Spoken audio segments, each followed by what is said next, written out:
Penuntun Saat Teduh Sinode Gereja Kristen Jakarta, Sabtu 17 Oktober 2020. Judul renungan, Iman yang Hidup. Terambil dari Nats Ibrani 11 ayat 8-12. Karena iman, Abraham taat. Ketika ia dipanggil untuk berangkat ke negeri yang akan diterimanya menjadi milik pusakanya.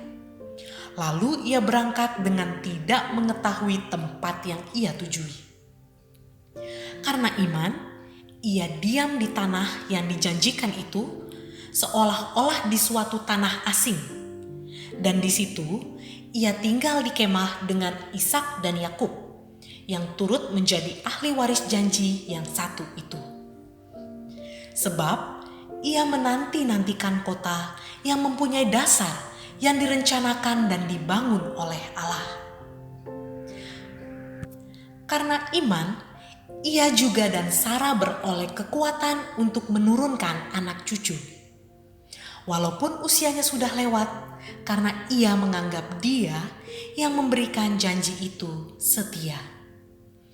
Itulah sebabnya, maka dari satu orang, malahan orang yang telah mati pucuk, terpancar keturunan besar, seperti bintang di langit dan seperti pasir di tepi laut yang tidak terhitung banyaknya. Dalam perjalanan hidup kita sebagai murid Kristus yang autentik, tidak bisa dilepaskan dari sikap hidup yang mau tunduk dan taat pada Guru Agung kita, yakni Yesus Kristus. Namun, untuk sampai kepada kehidupan yang tunduk dan taat kepada Kristus, kita harus menghadapi perjuangan dan pergumulan yang berat. Maka, dari hal tersebut kita mau berjuang bersama untuk dapat memiliki iman yang hidup, sehingga pada akhirnya kita dapat menanti hasil yang dijanjikan Allah.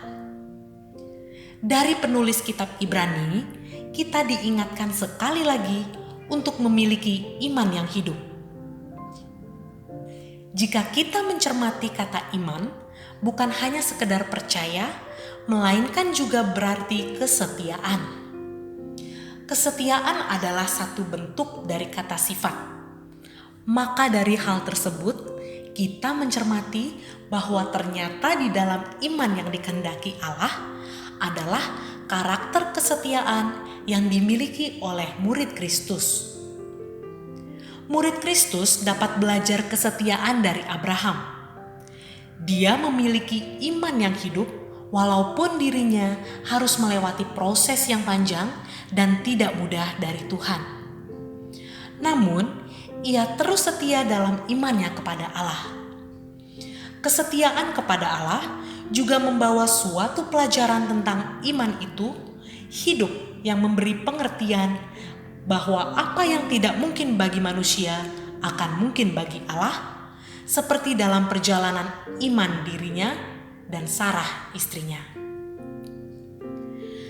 Dari hal ini kita belajar bahwa iman yang hidup, iman yang bergerak dan bergerak dinamis tidak berhenti pada satu generasi saja. Iman yang hidup dapat menjadi kesaksian, bahkan dapat menjadi berkat bukan hanya bagi generasi kita, melainkan generasi yang akan datang seperti yang dialami oleh keturunan Abraham.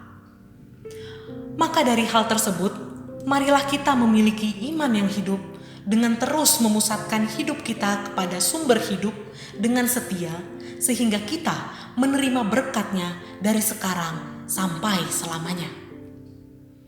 Iman yang hidup adalah iman yang siap diproses bersama Tuhan dalam kesetiaan hingga kita memperoleh janji berkat-Nya. Tuhan Yesus memberkati.